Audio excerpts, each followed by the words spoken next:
and do not in any way reflect the opinions of KYOK Radio, its sponsors, staff, or management. 3, 1. When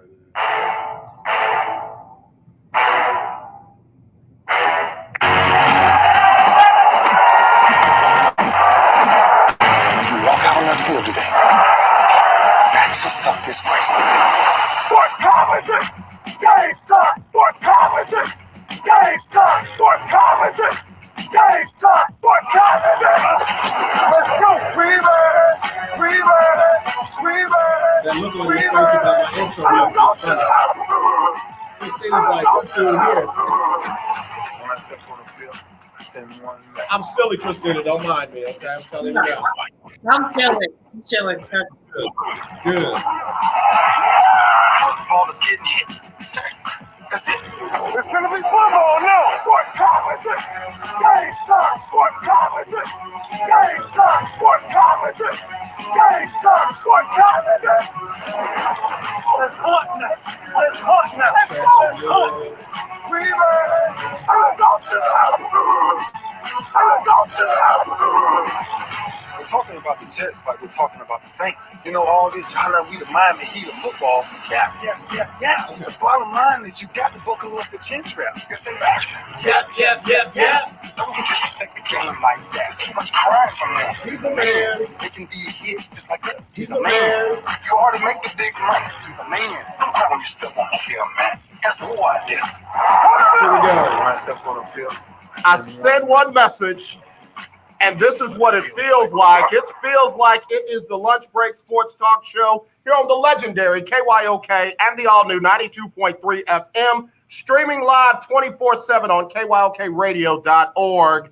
It is our Team Texas Tuesday, but hey, I decided to get out of the state today, go all the way over to the East Coast where they get down like they get down in New York, all the way from Harlem. She is a member of Forbes 30 Under 30. She is the founder of Girls Talk Sports.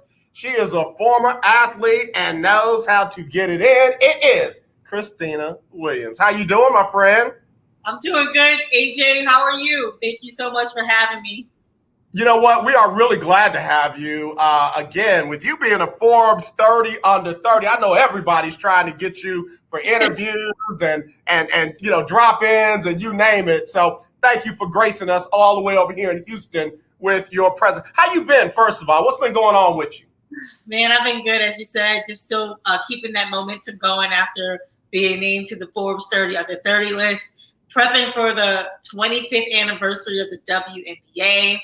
Super excited about that. Also super excited to get to Texas for March Madness and the NCAAW Final Four next month. So yeah, women's basketball, just covering that and just staying, you know, with the momentum, keeping the momentum going. A lot I want to talk about today, so I hope I can get it all in because, I mean, you know, just going down your bio, it's like, wow. You know, let's do this. Let's start with Girls Talk Sports. Tell us how that came to be and how you put that out in the atmosphere. So Girls Talk Sports TV is just really a marriage of my two passions of sports and journalism, storytelling. It's just a marriage of those two things. When you look at women's sports coverage, only 4% of women's sports is covered in the media, but only 12% of sports news is reported by women. And so it was important for me to create a platform where women were seen, were heard, and valued as well.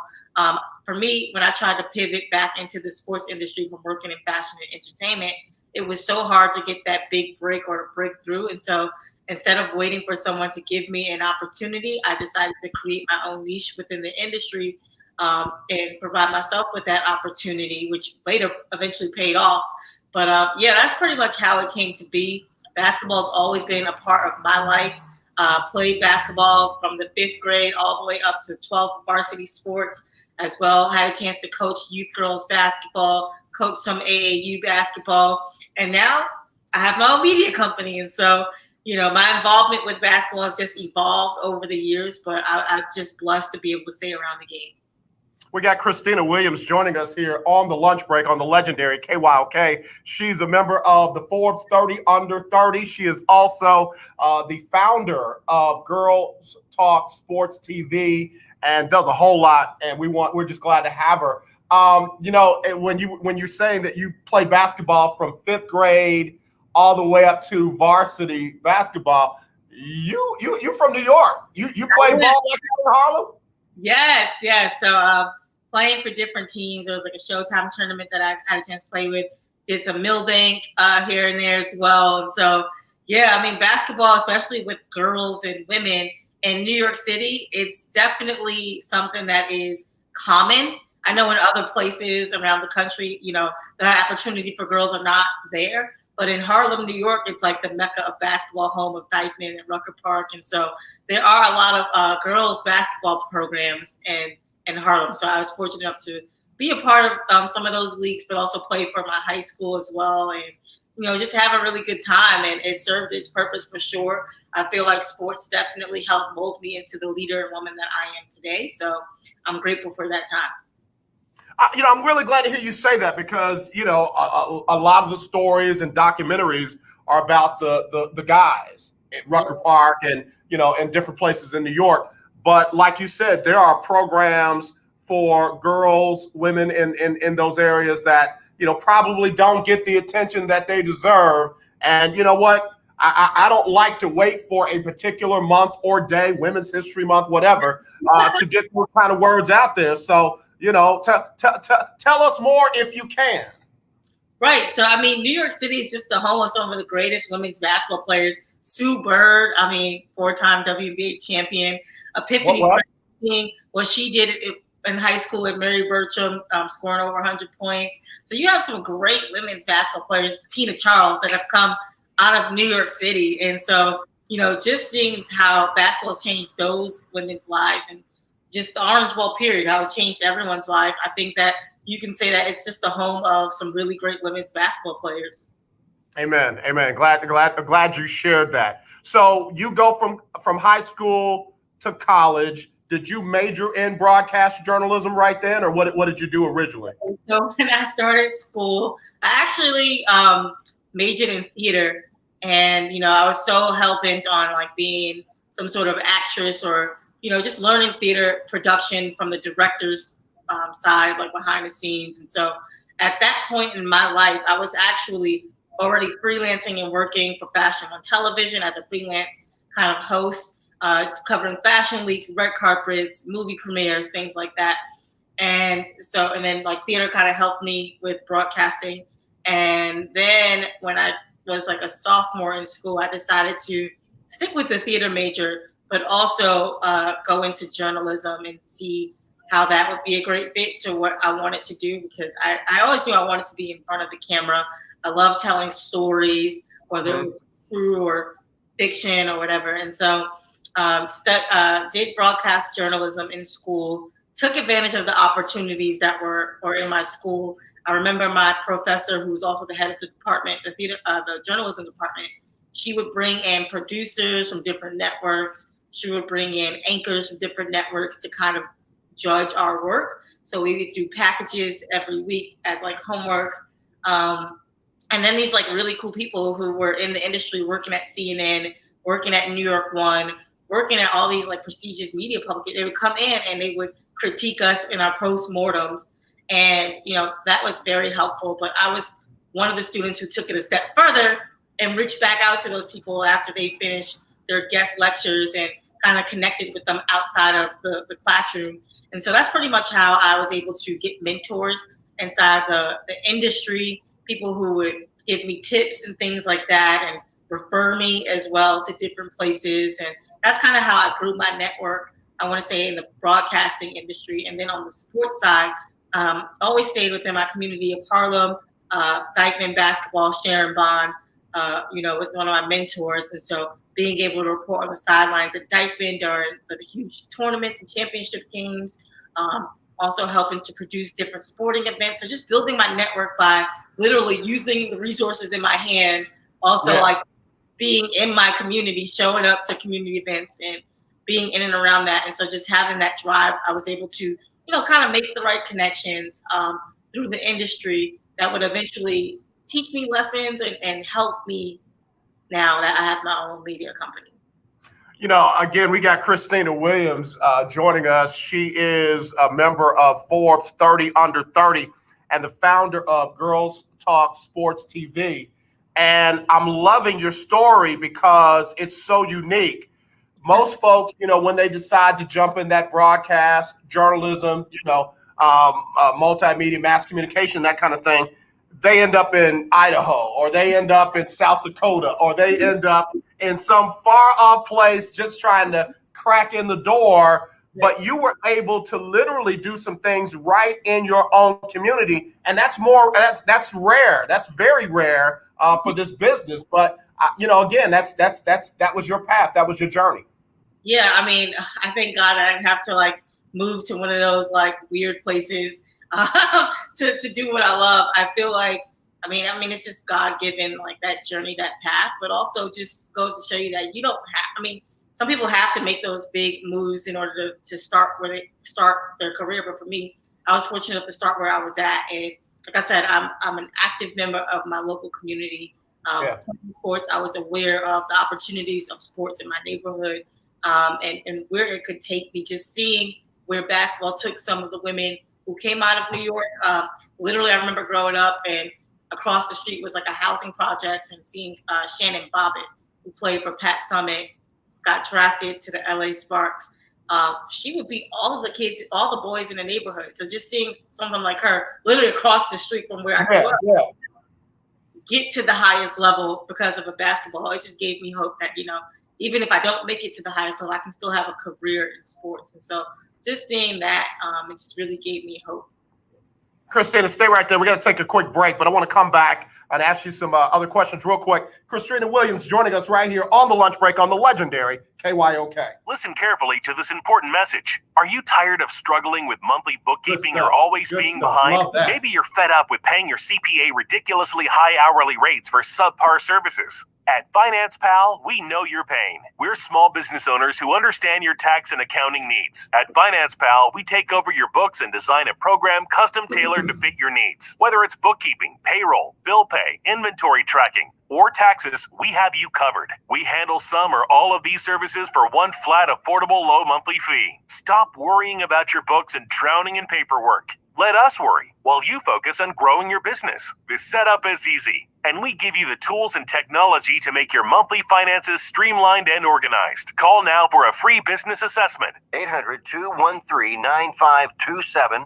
800-213-9527. 800-213-9527. That's 800-213-9527. Here.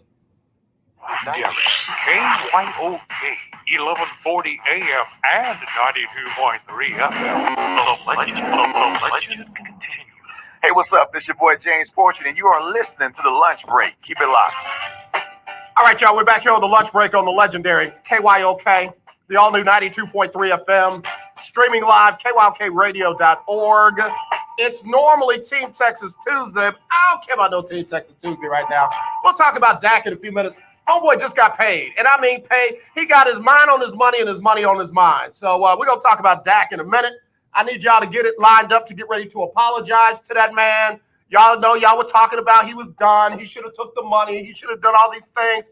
And Dak just he bided his time. And now he's just, okay, 1 million, 2 million, all the way up to 75 million in that first year. So y'all get lined up, get ready to call me and apologize. I'll make sure I get it to Dak. But right now, I've got one of Forbes 30 Under 30 and the founder of Girls Talk Sports TV. It is none other than Khristina Williams, and she is joining us. Watch this. From Harlem by way of Georgia, of the ATL, right?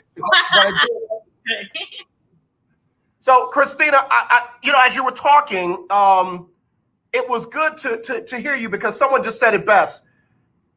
Making connections is always the key. Mm-hmm. When you look at the industry, when you look at the landscape, when you look at, first of all, how many few faces on the desk, the sports desk and what have you, are ladies. And then even less ladies of color. Yes. Now, a couple of us are on the sidelines. A couple of us are, the quote unquote roving reporters or what have you. But other than, the James Browns and the, the Musburgers, not Musburgers, but I drew a blank on my man's name. But anyway, other than a few of us, there are not many of us on those desks. But connections are the key. How have you leveraged your connections to kind of build your brand to the way that it is right now? So I just leveraged my connections to get access to some of those events. I think most importantly, with using your connections is following up, learning to say thank you. I feel like for me, it's just natural to thank people for their time. And so, in this industry, one thank you can go a long, long way. And the art of following up also can go a long way. But I was able to leverage my connections, like I said, to get access, to get people to want to collaborate with me. In the beginning where it was just like a lot of sweat equity to get the brand jump started and going. Just getting people to believe and buy into my brand and the mission of what I was trying to do as well. Reaching back out to some of the students that I went to college with who were in those classes with me in terms of production and video and media, and to get them to help me on that side as well. Whether I need help with graphics or shooting or showing up to games and things like that. And so just leveraging those connections and making it reciprocal. Like, okay, how can I help you help me in the beginning? And so the success rate from doing that has been amazing. The turnaround opportunities that have also come for me, but for other people who've helped me behind the scenes. These people are working at huge agencies. These people are working at networks. And so, they got started with Girls Talk Sports TV. And so it's just, in the beginning, it was just like a lot of sweat equity, reciprocating, like, how can I help you? How can you help me? What are your goals as well? And just getting access, because in the beginning, no one knew what Girls Talk Sports TV was. So it was kind of hard to get into some games and things like that. But also through consistent work, through people constantly seeing you, that's how you get that access. And somebody just hit me up. I appreciate it. I was thinking about the Gumble brothers, Louisiana boys. My family is from Louisiana, and they're gonna kill me for forgetting their name.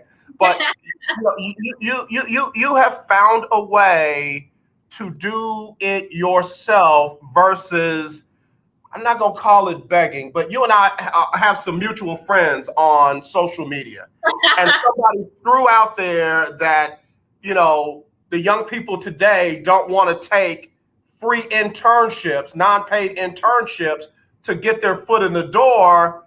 And I'm thinking to myself, well, just because I had to do it that way doesn't mean that some of these dynamic young people have to do it this way. Because watch this, some of us understand that if we don't get a chance, we'll make a chance. Right. Our own chance.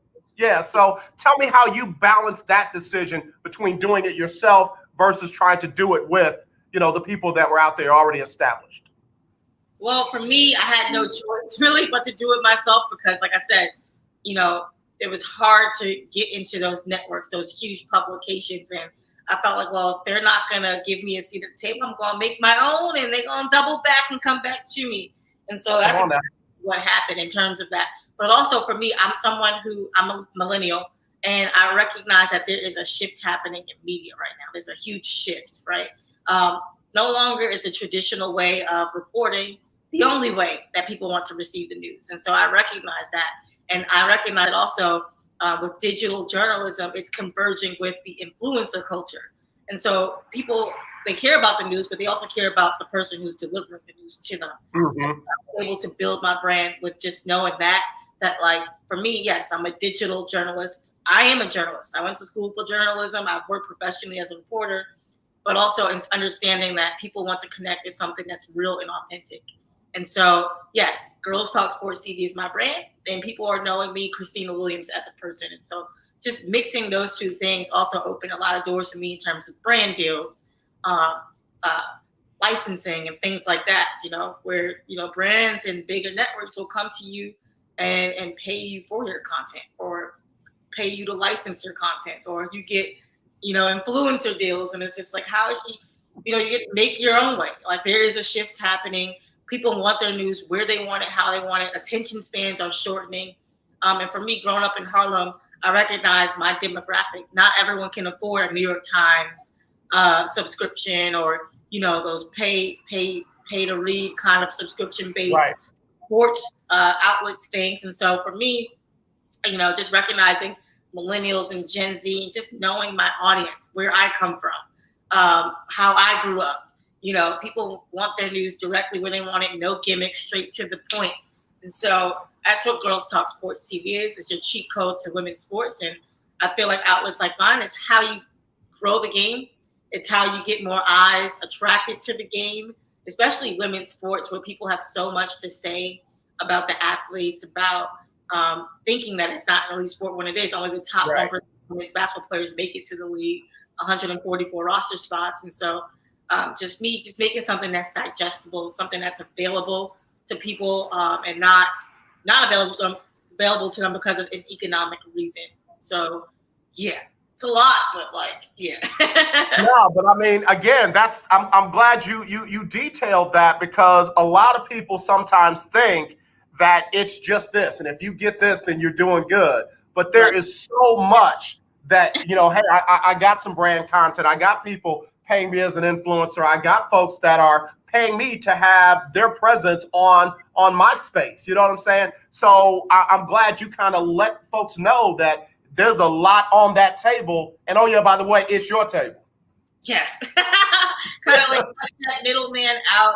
I'm able to, still keep my journalistic integrity and ethics as a journalist when I report the news as well. Like, I've been known to break a lot of WNBA stories that have been huge. And so when sources tip me off, I'm doing that journalism work of checking my sources, making sure everything checks out before I report something, because I have a responsibility now that I have this huge audience that are looking up to me as a trusted voice in women's basketball. So it's my duty not always to be first, but to be right and make sure that everything checks off. And so, there's levels to it. I know I make it look easy on the front end, but on the back end, there's a lot of work that happens each and every single day.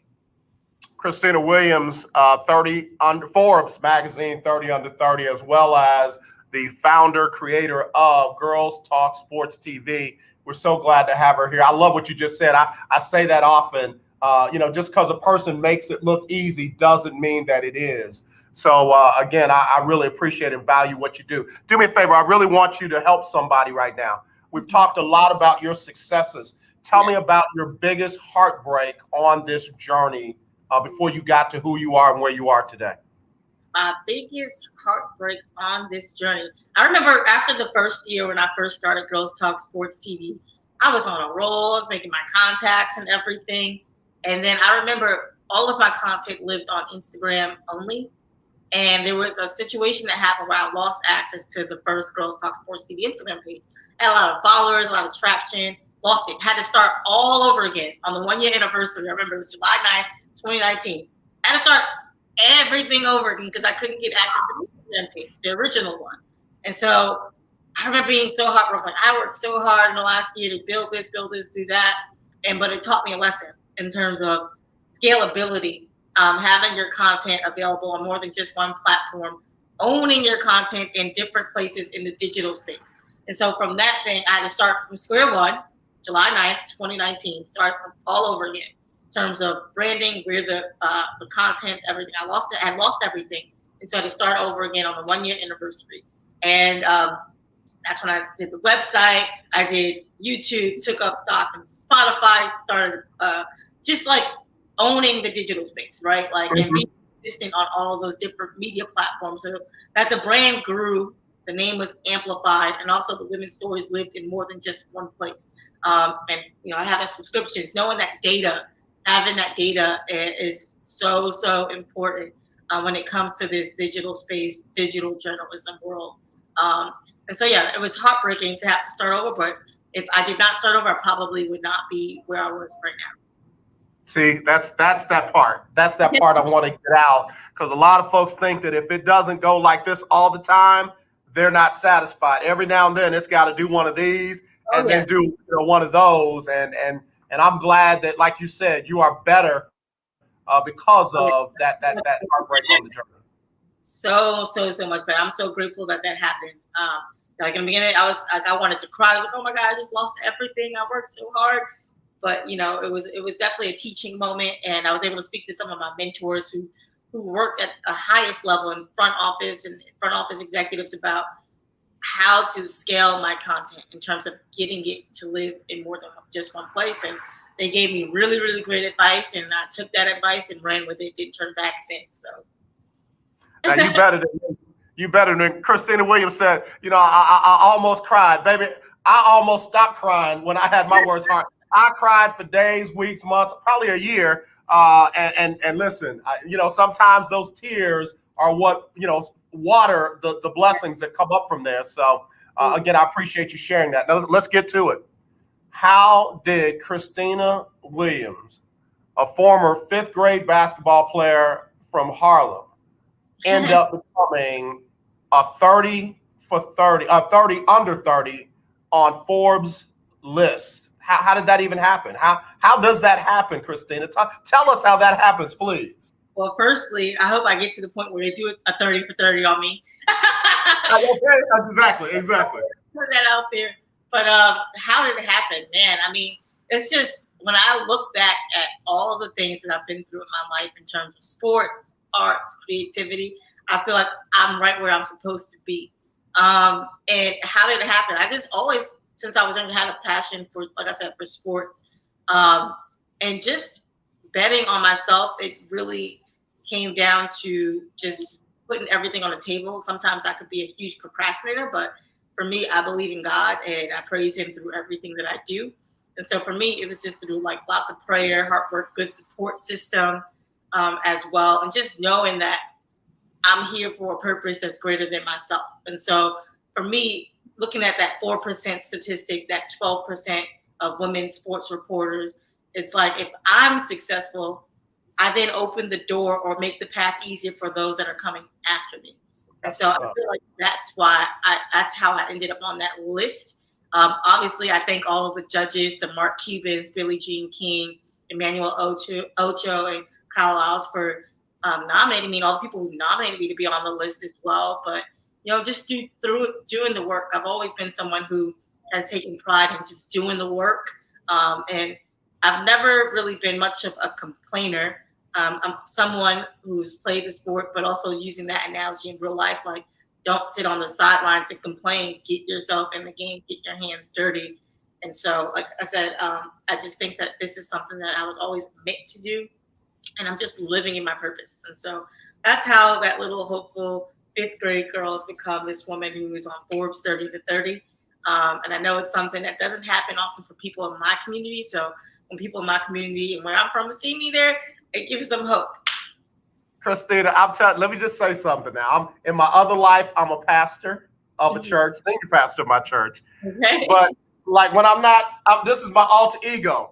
If I was a Forbes anything, 30 under 30, 30 over 30, 30 up 30, I would have it tattooed to my forehead. I would have it hanging from my ear. My shirt would say, I'm Forbes 30 under 30.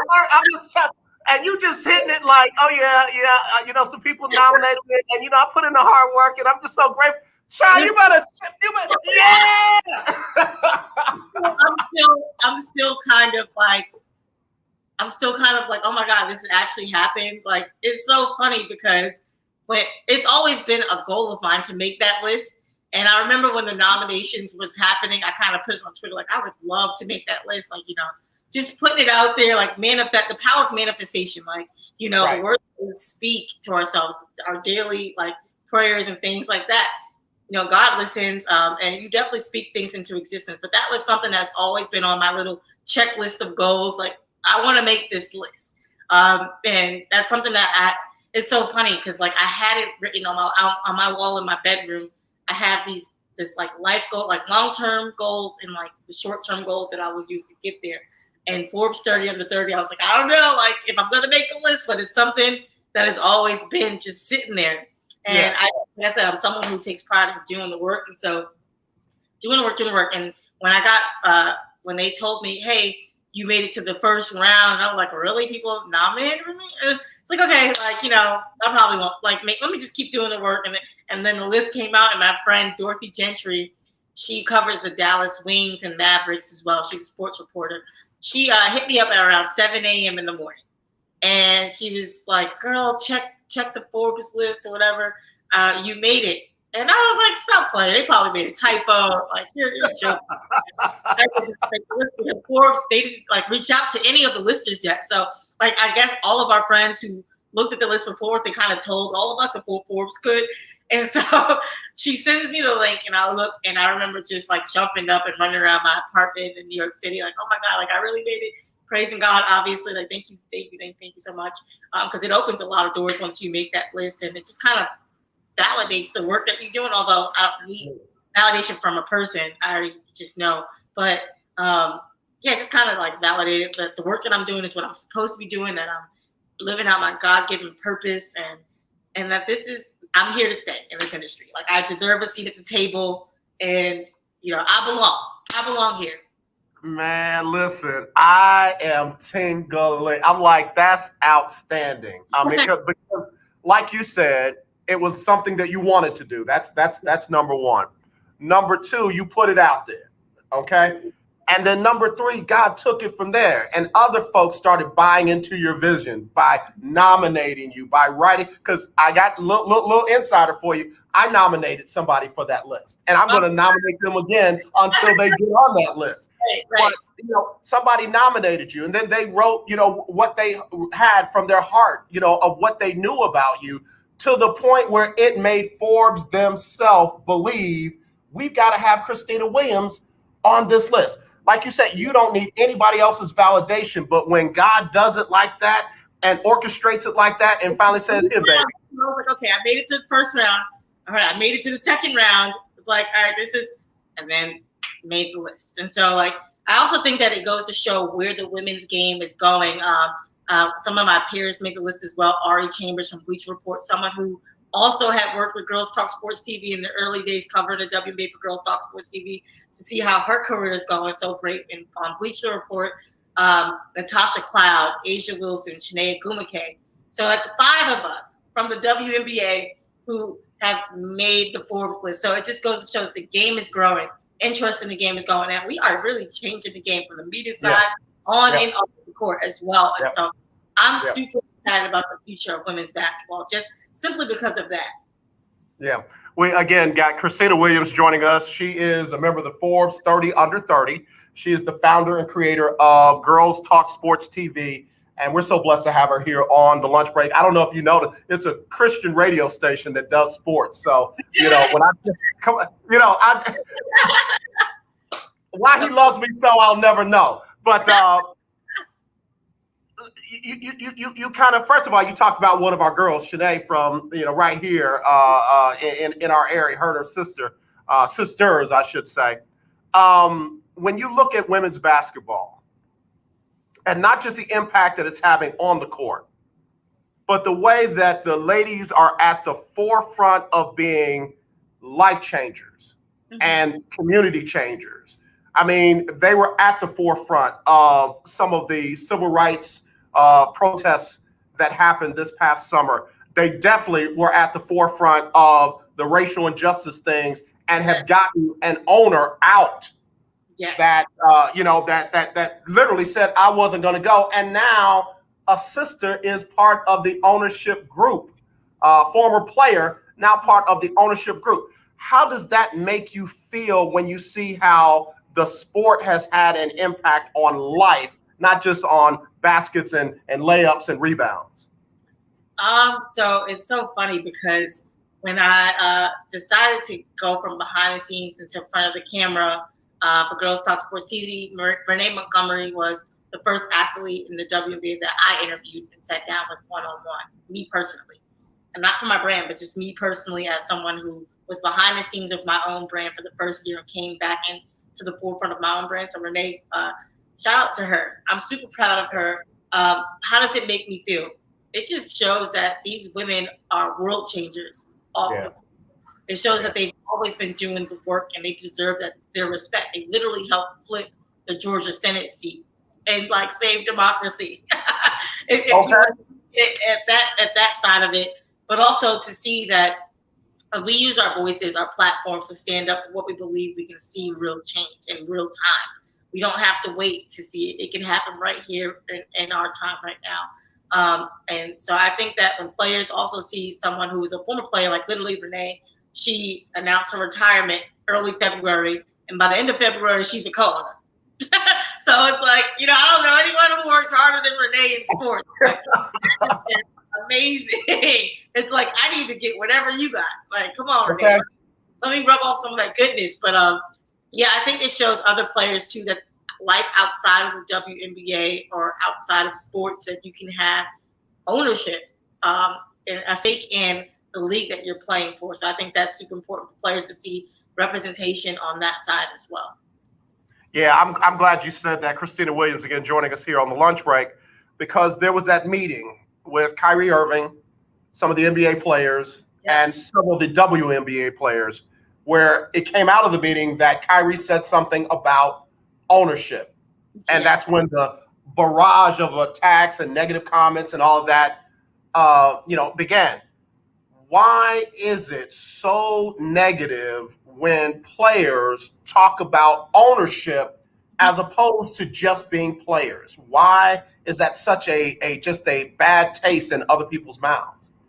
Well, you look at who's talking about ownership, and then you look at who are the percentage of owners in the league, mainly white, saturated, male dominated. And so when you have players talking about ownership, I feel like maybe they feel threatened by that, but they shouldn't be. I feel like players, my sister in the background, I feel like players should definitely have ownership in the sport that they play for. That's how we can take back and control our own narrative. It's far too long in every industry, even the media industry. Like you see players creating their own media companies and just really taking back and standing in that power of controlling their own narrative, creating generational wealth as well. And so, the powers that be feel threatened by that, and as they should, because we need to take back what we built. You know what? And again, I don't mind being a threat. I don't mind being that threat. Yeah, I want you to be scared of me. I don't want you to be complacent where I'm concerned. So, again, I appreciate you saying that. When you look at somebody like a Becky Hammond, when you look at Cheryl Swoops, when you look at some of the ladies who are now, in different parts of the game, just pull out your crystal ball, if you will. How long before we see a woman as a head coach in the NBA?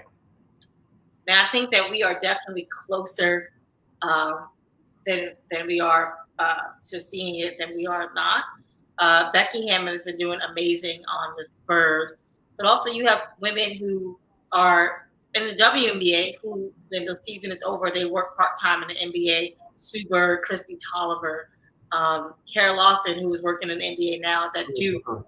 So you see it already happening, like that shift that's happening. And so I think that it's going to be soon. Me personally, I'm tired of seeing the men get second and third and fourth chances, or the NBA recycling the same white coaches as well. And so if Becky is the first, she opens that door. We see what happens on the college level where someone like Dawn Staley, a former WNBA player, she's now having a lot of success in South Carolina. Her team won the SEC tournament last week. And just seeing like her being the first ever Black woman to be a head coach of USA basketball women's team. So those barriers are starting to break down slowly. The ceiling is shattering for women, especially. And so I think that we'll see it soon. Okay. All right. I'm going to take you a step further. How long before we see a woman be a general manager in the NBA? Ooh, that's a good question as well. I tried to move the bar a little bit on that one. Well, I can only I speak for the WNBA because how they work is a little bit different, where you see head coaches become the GMs as well, Cheryl Reeve and things like that. And so, hopefully the NBA will just take that and use it as some sort of inspirational model to give women more front office executive opportunities, because the only way to see progress is to have diversity in those positions. And I feel like women, we are the backbone of a lot of different things.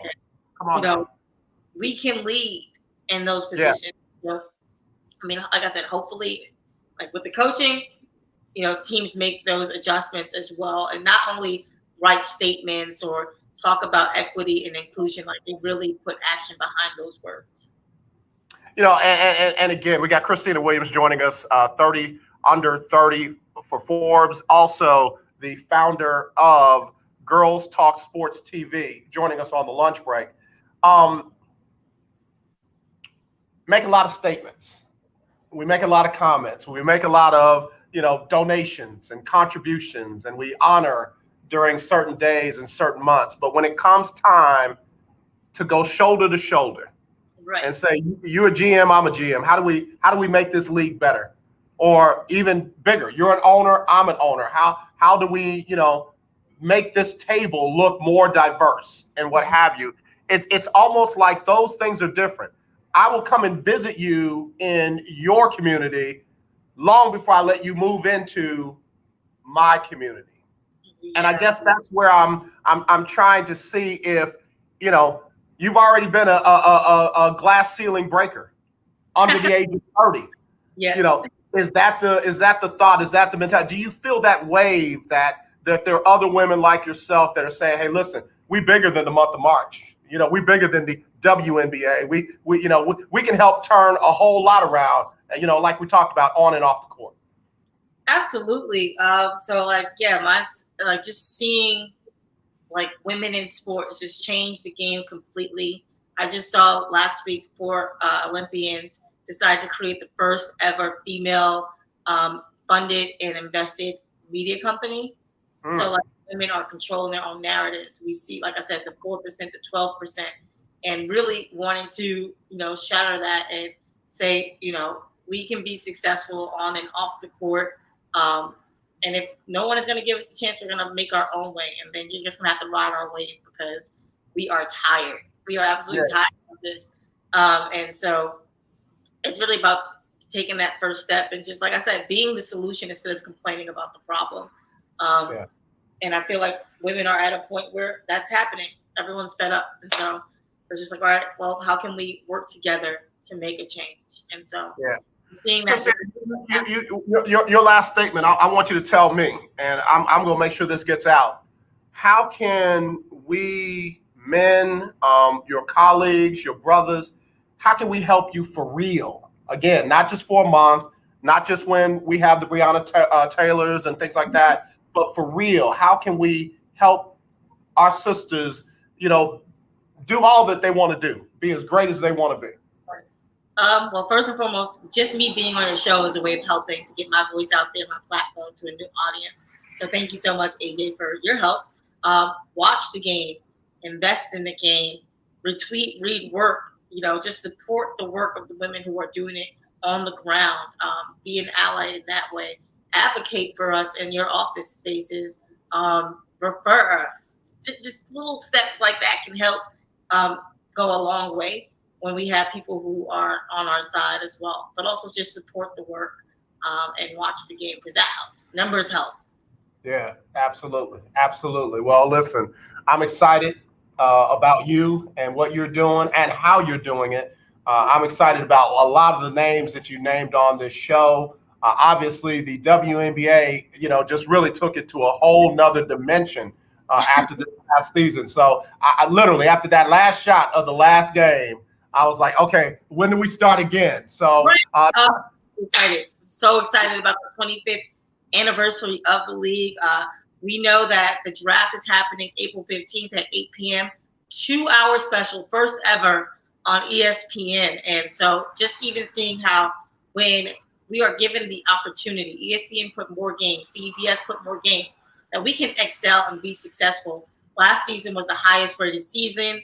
Last year's draft was the highest rated draft in terms of rating. And so seeing that when we're given the opportunity in that space, people will watch it. People want to see it. Seeing the success of marketing with the WNBA orange hoodie, it was the fashion statement of the year. If you give us the opportunity, you'll see it grow. But it can't grow if we don't get the opportunity in the first place. Khristina, you're amazing. You are absolutely amazing. And look, I ain't Forbes, but you definitely on my 30 under 30 over here on the lunch break. So tell everybody where they can find you, follow you, and just keep up with all the amazing work that you do. Absolutely. You can follow me on Instagram at Khristina Williams, on Twitter, Khristina2334. You can follow Girls Talk Sports TV on all social media platforms at girlstalksports.tv. Also, follow the Kicking It with Khristina podcast everywhere where you have your podcasts or listen to them. I'm also on Clubhouse. I run a room every Wednesday at 5 p.m. Eastern Standard Time called Women's Basketball Weekly. Now, can men tune into that? Because you know what? I haven't done a whole lot of Clubhouse yet, but if you got something out there, I want to drop in. I'll be quiet. Listen, you never know who's going to stop by. We've had Lisa Leslie. We've had Chelsea Gray. Some of the biggest names in women's basketball stop by. So you definitely want to stop by one week and listen for sure. Well, I want to connect my niece with you as well. Her name is Valencia King. She does an amazing job up in the Dallas-Fort Worth area as well on Real Talk Sports, and she does a show called The Dialogue. I just had her on yesterday, and man, I'm telling you, I like to see fire and fire, man. That just makes it hotter. So I want to connect you too, so y'all can just do some great things together. Absolutely. I'm ready to work. Tell her, reach out to me. Absolutely. Khristina, thank you. And I mean it. Thank you for the time. Thank you for being willing to come on. We even had to reschedule because of the storm that we had here and all that. I know. I'm so glad that you're okay and you're safe and we're able to get this done. Listen, y'all know how to deal with it up there. We don't know how to deal with it down here. So, Khristina, keep doing great things. And again, anytime you're doing something that you want to let us know about, you come back and we will definitely get you back on, get you back in. All right? Will do. Thank you so much, AJ. Have a great rest of your day. You too. Khristina Williams, y'all. Y'all give it up for her. You have a great one. We'll talk to you again soon. It's the lunch break on the legendary KYOK. I got to get ready to take a break. Sybil Wilkes coming up with her COVID-19 update, and then we'll be back with more right after this on the lunch break on the legendary KYOK. Thank you so much. I'll talk to you soon.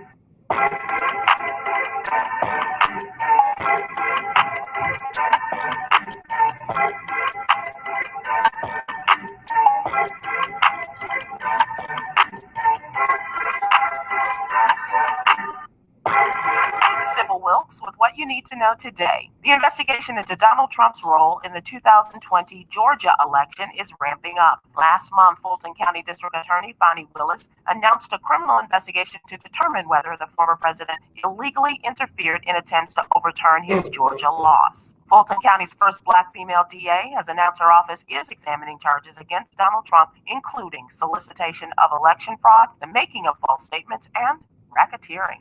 President Joe Biden marked International Women's Day by signing 2 executive orders aimed at advancing equality for women, particularly women of color. One order will form a Gender Policy Council, which will focus on fighting systemic bias and discrimination. In response to the pandemic's disproportionate effect on women, the council will work to foster economic security by decreasing wage and wealth gaps and breaking down barriers for women.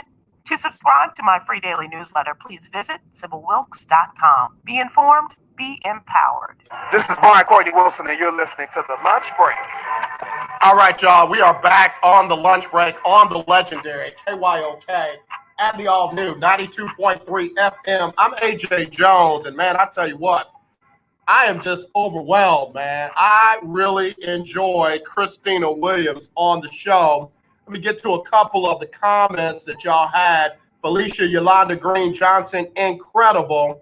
Valencia King, have to tag you, Dorothy Gentry, because the support you show others is always appreciated. Khristina just mentioned you, and you heard me, Valencia. I got to put you two together because I know, man, I just see great things. I see the unstoppable. So I am really excited, though. I'm really excited when I see, first of all, just good work. And Khristina talked about that. It's not always the best thing to be first, to get out there first. Oh, yeah, I got to let y'all know, breaking news, da-da-da-da-da. The best thing is to be accurate, to be right. to be trustworthy, to be integral. And that's what I heard out of this young lady. I heard all of that. And I can respect that. In fact, some folks aren't going to understand this, but this goes back to when many of us were told as young people that we had to work twice as hard and be twice as good as others just to get the same kind of respect. And I mean, I am glad to see young people under 30 still carrying those kind of core values, those kind of work ethics. It's refreshing.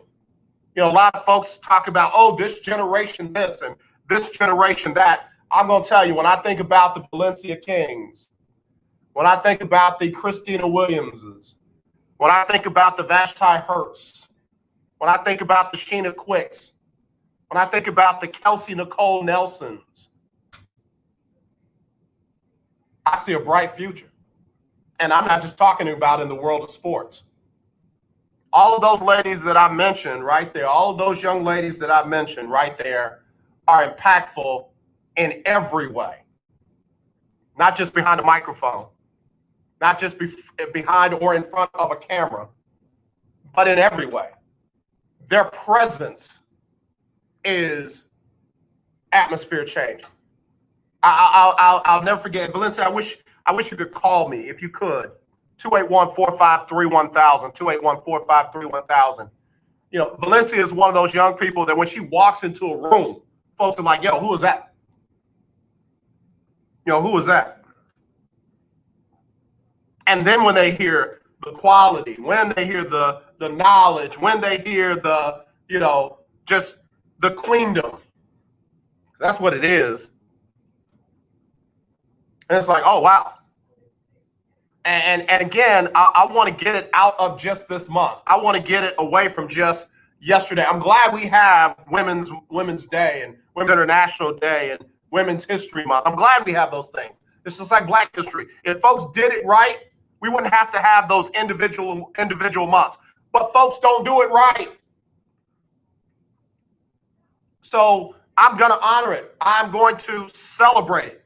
I'm going to make sure that the best of the best and the best of the rest, get acknowledged. Man, I'm telling you, I'm excited. 3 phenomenal, powerful colleagues with Vashti Hurt yesterday and Valencia King, and now Khristina Williams. Man, listen, I can't wait to the day when we are reporting not just the great news from Dak Prescott, but more great news like the Renee Montgomerys and, the first owner of NBA team and, being a woman. Hello, you're live on the lunch break. Who's this? Hello. Ladies and gentlemen, I am Valencia King. Yes, indeed. How are you today? Man, I'm really, seriously, I was already overflowing from yesterday behind you and Vashti Hurt from Carolina Blitz. But man, I think Khristina just put me up. I think she just broke the glass for me. My cup is not running over, the glass just broke. Oh, absolutely. Even in the second hour yesterday, when I wrapped up the first hour and Vashti was coming on, I meant what I said. I said, Vashti is about to take it up another notch. And today, Khristina just, woo! Man, let me just say this. And I mean this. When you walk into a room, you don't even have to say a word. And you shift the atmosphere, right? Yes. And I'm not talking carnally. I'm not talking, people, who that for. I'm talking about just your presence draws people's attention. It makes them do something different, right? Yes. And you have found a way to follow that up with quality, substance, value that they can't find anywhere else. You as a young lady, how and what influenced you to do that? Well, it all starts from my foundation, and Yeah. that would be my mom, my dad. I mean, honestly, my last name is King. King comes with royalty. King comes with prominence. King comes with confidence. It just comes with a standard that isn't average. And my last name isn't King by mistake. It was ordained. And so I didn't have a choice but to carry the confidence I have with me. And that doesn't mean confidence can't be shaken or you don't have self-doubt. I'm not saying anything of that nature. But I know through and through that I am who I am. Yeah. So you're right. When I walk into a room, I will shift the atmosphere. And it's never in a cocky or conceited way. I'm just assured in what I'm bringing to whatever room I am in. Yeah, yeah. And what's crazy is you and I both know that folks haven't always taken that the right way. I know one of the most prominent sports networks literally tried to put you in a different light and did not even know you. And shame on them. Shame on them, because you are Valencia King and you are there doing your job as well, if not better than most. So, I am so grateful to you for just continuing to wake up every day, like you said, living to the standard of your name, the King's Queen. Absolutely, absolutely. And I want to encourage anyone in this moment, because I know some people don't have that foundation of confidence set, but confidence is something you work on daily. Confidence is something that you can acquire over time. It doesn't have to be part of your foundation, but you can make it part of your identity. So even if today you're not standing so confident, you're not feeling so reassured in yourself, it is an absolute journey and you can reach the heights that you are trying to reach. So I don't want to talk about it as if it's just something that is not obtainable. Anyone can have confidence in themselves. So I encourage you all, if you're listening today and you're just not feeling like yourself today, that's okay. It's okay to not be okay, but just know you will and can get better. Absolutely. Again, that was for me. Because I got to tell you, man, there's some days when I just don't feel like it. There's some days when I don't feel like, it's like, man, are you just fooling yourself or whatever? But even the best of us have bad days, and it doesn't mean that every day is going to be a bad day. There is still days where we can get that confidence level up and right and walk on it. Oh, absolutely. Absolutely. I myself, well, that was one, and I know you have to do the 1 o'clock break in a moment, but even coming up, that was one of the things my mom would always ask me, it's okay if you don't feel like yourself, or if she would say what's wrong, and I say, I don't know. And she says, you not feel like yourself? And I'm like, yeah, I just don't feel like myself. That's okay. It happens. Wow. The world is designed for us to be the best at all times. We're all living in the world and we can observe that. So the thing is, you have to push past it when you can. It's okay to give yourself time to be in a funk or be in the not feeling like yourself. But know that time is temporary and you don't need to stay there too long. Valencia, stay right there 1 second. 40 AM, KYOK Conroe, and 92.3 FM, K222CX Houston. The views and opinions expressed on all radio shows broadcast on KYOK are entirely those of the host, guests, and callers, who are entirely responsible for all show content and do not in any way reflect the opinions of KYOK Radio, its sponsors, staff, or management. All right, y'all, we're back here on the lunch break on the legendary KYOK and the all-new 92.3 FM, streaming live, KYOKradio.org. I've got Valencia King from Real Talk Sports and The Dialogue. I am Valencia King, joining by phone right now, and I'm just, again, further blessed by your words, your wisdom, and just sharing with us, what your amazing mom and dad have shared with you, about, hey, that bad day ain't gonna be every day. And it doesn't need to be the day that takes away all of your confidence, all of your, believing in who you are and what you can be. And I mean, you speaking to me now, so speak on. Yeah, absolutely. I always say whenever I'm saying something, even when I put up my inspirational quotes and everything on my Instagram page, it's for me as well, okay? I'm always talking with everyone, and that includes myself. As an only child, I grew up, and if you see me talking to myself, I'm in the middle of a conversation, so don't interrupt me. But yeah, I mean, there's just so much that could be said about just having that confidence in yourself and allowing yourself to not be okay in that moment. But like I was saying, even if you're having a bad day, it still is a blessing to have a bad day, because that still means you're here. Yeah. So feel, your feelings, of course, whatever the day may bring, are valid. So I'm not going to negate that. Right. But we just have to remember that it's a blessing to still have a bad day.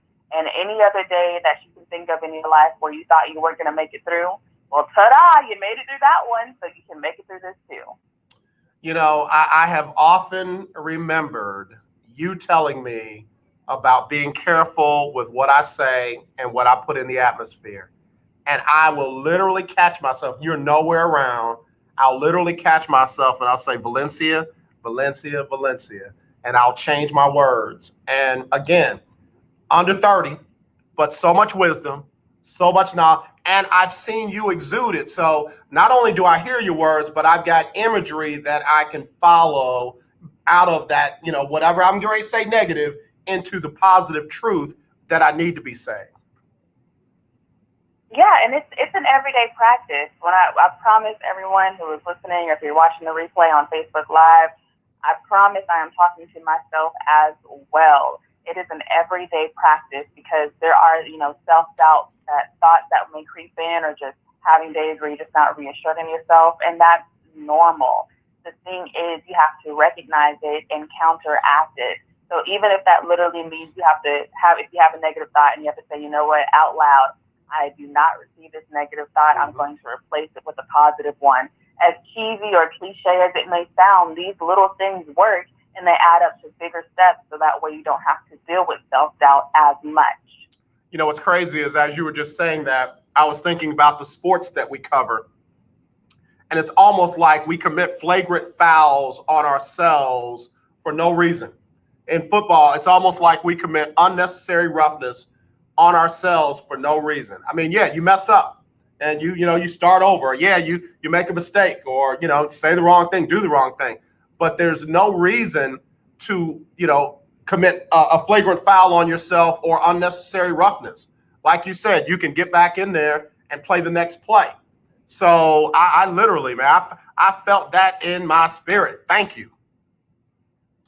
Oh, no, absolutely. And thank you as well for, inviting me to call when I was tuning in and on the chat, of course. But this conversation, like I said, is fueling me as well. And just to expand on that metaphor of, not doing a flagrant foul on yourself, don't eject yourself out of your own game. Come on now. Okay? You are literally the referee. You make the calls. And with that being said, you also decide who's on your team or who's not on your team. Come on. Life in its entirety, you can decide your circle. You can decide, I know we have family by blood, but listen, family by blood doesn't mean I got to talk to them every day. So if there's somebody in your circle, in your area, that is not presenting themselves to be fully for you in this season of your life, it's okay to create a little bit of boundaries, a little bit of safe distance, social distancing, if you will. Yep. That way you can get through this season of your life and be the better you that you need to be. And that's not to say that they may not come around next season, because it could be that they're going through some things and y'all just got to separate for this season and time. So when you think about who's on your team and who's not on your team, don't eject yourself out of the game. Don't commit flagrant fouls on yourself. All of these things are going to help you ultimately win the game.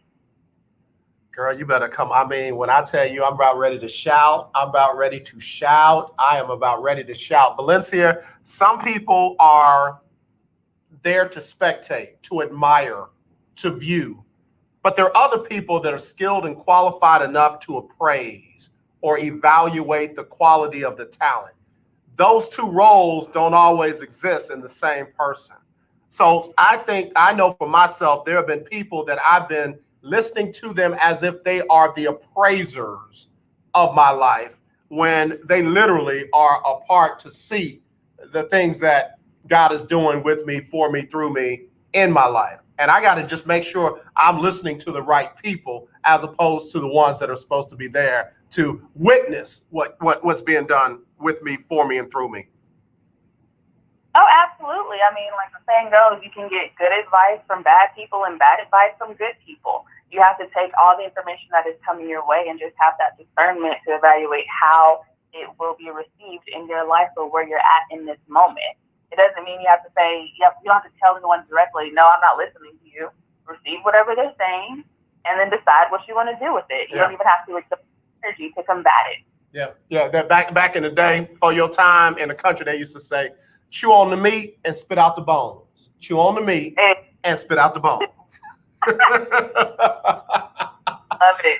Valencia, real quick before you go, some of the things that Khristina was talking about just, man, are man, I would love to see some more Renee Montgomery's out there. I can't wait for whoever will be the first, woman to be the head coach of, and I'm not just talking about WNBA, I'm talking about NBA, because watch this.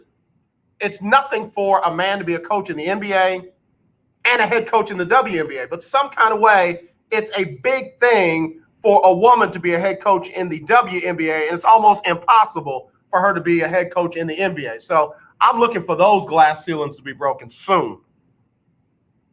Oh, absolutely. Absolutely. Because we've seen more than qualified people that can do the job. And one of the things is you can have all these hesitations or reservations or what is, and we just don't know. But that's the thing. You won't know until it happens. Right. And then once it does happen, you can adjust and tweak from there. But you don't have the authority to say what will and won't work until you actually put it into place. The definition of insanity, doing the same thing over and over again and expecting a different result. And like she said, a lot of these coaches are being recycled after they lost somewhere else. So guess what? You already have enough history to know that there's a good chance they might lose where they are. But here's somebody who has worked hard, climbed their way up, God only knows through what, just to get where they are. And because they're a woman, you won't give them a chance. Come on now. In 2021? Right. In 2021. And sadly, that is the truth in a lot of different scenarios. But the inspiration, the inspiring thing is that those glass ceilings are being broken. So we just have to keep having these conversations and keep applying pressure when needed. Right. A conversation can be cute, but if there's no solutions, then what are we doing? I don't need to just talk to you to waste my breath. So we can apply pressure when and where needed. Pressure will burst a steel pipe. So I am 100% with you. That, and the other thing was, instead of trying to beg people to sit at their table, doggone it, make your own. Absolutely. I mean, we are more than capable as a culture, as a community, as a people. The thing is, we do a lot of times create our own, and then other people will steal it and say, slap their name tag on it. So we can create our own. So there's no doubt in my mind that we can create our own tables. Well, again, you are somebody that I know is doing it at a very young age. So you already know, I know that there are greater things coming than have been. And there have been some great things. So just get ready, as a famous pastor up your way would like to say. Amen. I receive it. All right, Valencia King. I am Valencia King on all social media platforms. Y'all know what to do. Y'all, if you haven't already followed her, I don't know what you're waiting on, but get it done. And Valencia, you keep me informed on what you got going on. You already know I'm right here. Oh, absolutely. And if I may, one thing I would tell everyone is to check out my YouTube channel, Valencia King TV. My latest episode of the Dialogue features Nate Hinton of the Dallas Mavericks. In this episode, I will honestly admit, AJ, I laughed entirely too much. We talked about the audacity of people wanting to take Reese's cup when there's only 2 in a pack. We talked about the Lion King being a classic. We talked about Frosted Flakes versus Cinnamon Toast Crunch. We talked about a lot of funny but real life things in this episode. So definitely check out the YouTube channel, Valencia King TV, and enjoy a nice laugh. I'm about to be all up in that. Again, that is Valencia King TV on YouTube. Get on over there, subscribe to it, and check it out because I already know it's good stuff. So, Valencia, I love you much. Can't wait to have you back on again soon, all right? Absolutely. Love you. And everybody, lunch breakers, you guys have an incredible Team Texas Tuesday. All right, dear. I'll talk to you soon. All right. I mean, I needed that right there. And I know a lot of you did based on your comments right there. It was just on my heart to just let her speak and let her bless because, again, I know it. I've seen it. I've seen her just enter a room and folks just like, the atmosphere just changed. But again, it's what she does when she enters that room and changes the atmosphere that is just phenomenal to me. And again, I see it in Khristina Williams. I see it in Vashti Hurd. I see it in Kelsey Nicole Nelson. I see it in Kim White Davis. I see it in my colleagues and my sisters and my friends. And I mean it when I say I want us to get to a point where we help people not because of the month, but we connect and help people because of who they are. Because when you do it like that, then, you know, it's Women's History Month 24/7. It's Women's International Day 365. And man, things will change.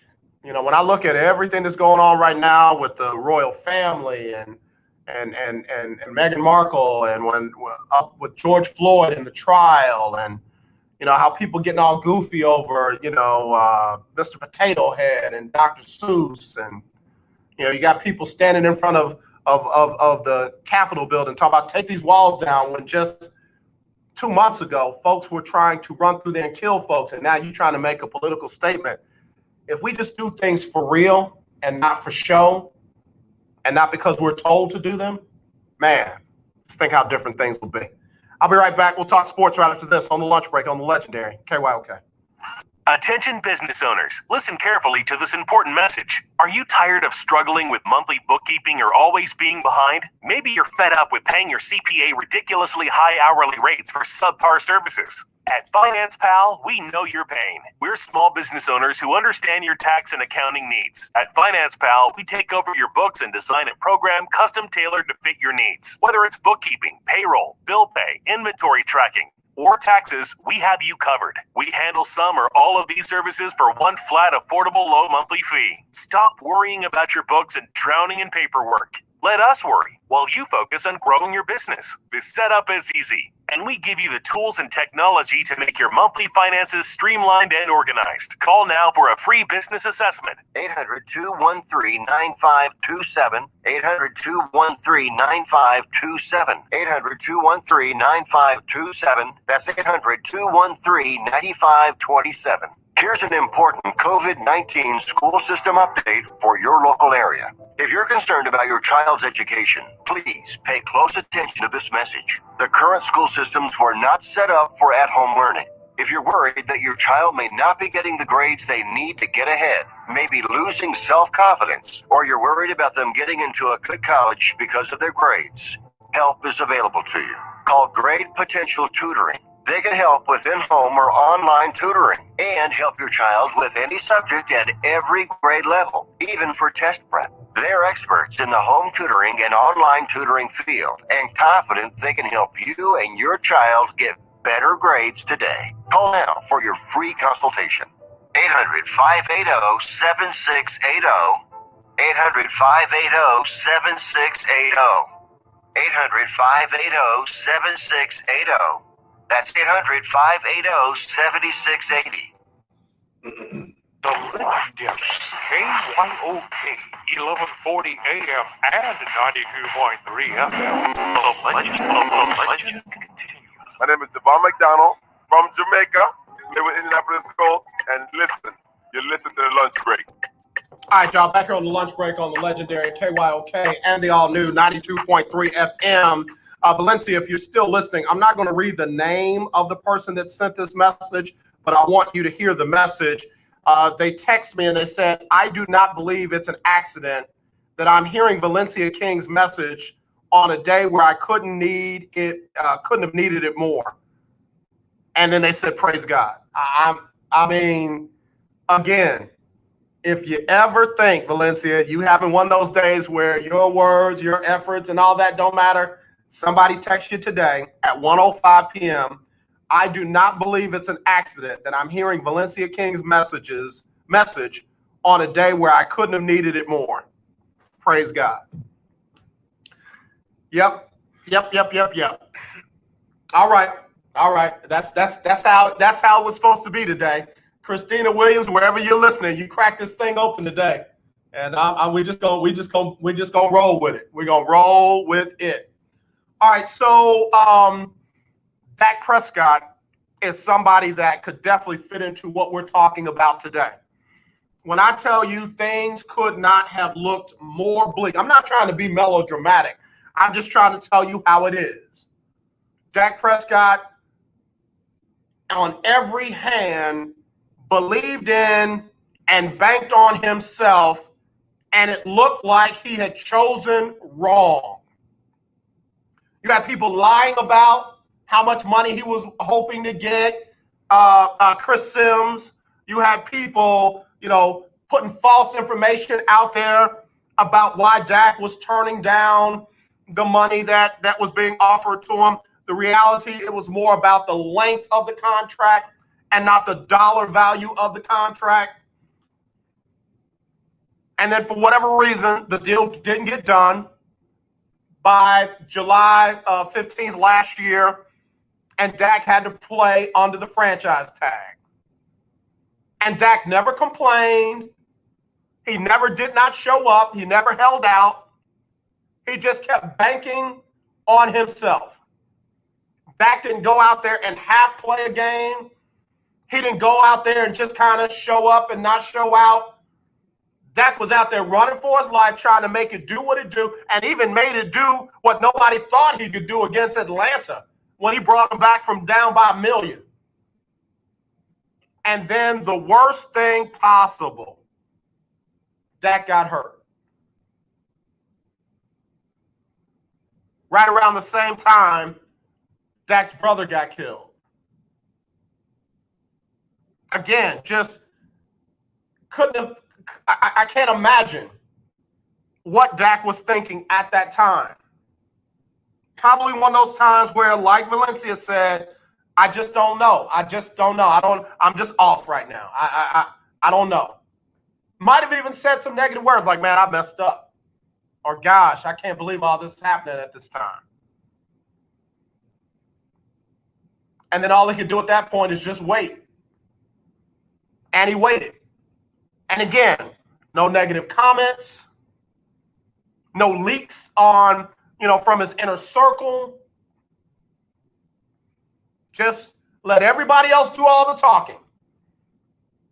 And people wanted the Cowboys to cut ties with Dak.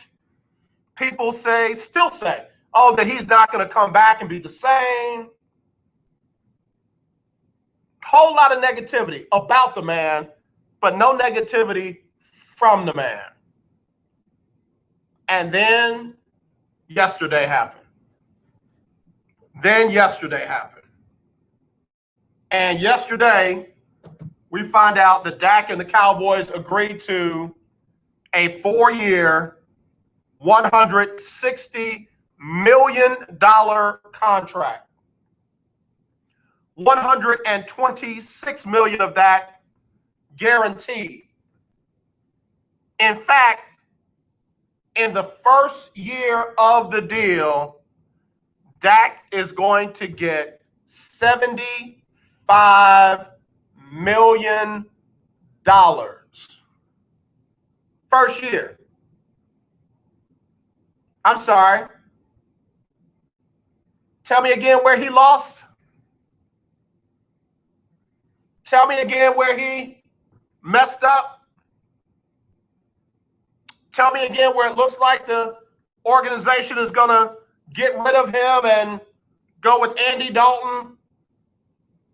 No shade at Andy this time. Or Cam Newton or somebody else. Dak waited. And took a path that most people would not have taken. That's why I tell people all the time, leave other people's money alone. You manage your millions or your billions or your hundreds of thousands or your tens of thousands or your thousands of thousands or your hundreds of hundreds or your 50s, your 20s, your 10s, your 5s, your 1s, or your change. Whatever you got, I'm not shading anybody. Whatever you got, manage yours. That's why I had a big issue with Baker Mayfield. Stop talking about other people's money. Get your game right, get your head right, and take care of your ends. That's why I got mad at a lot of the old talking heads who are sitting on the desk, but talking about that man's money. I'm sorry, but a lot of the old dudes are sitting up there mad at these young dudes because of the amounts of money that they're able to make decisions about.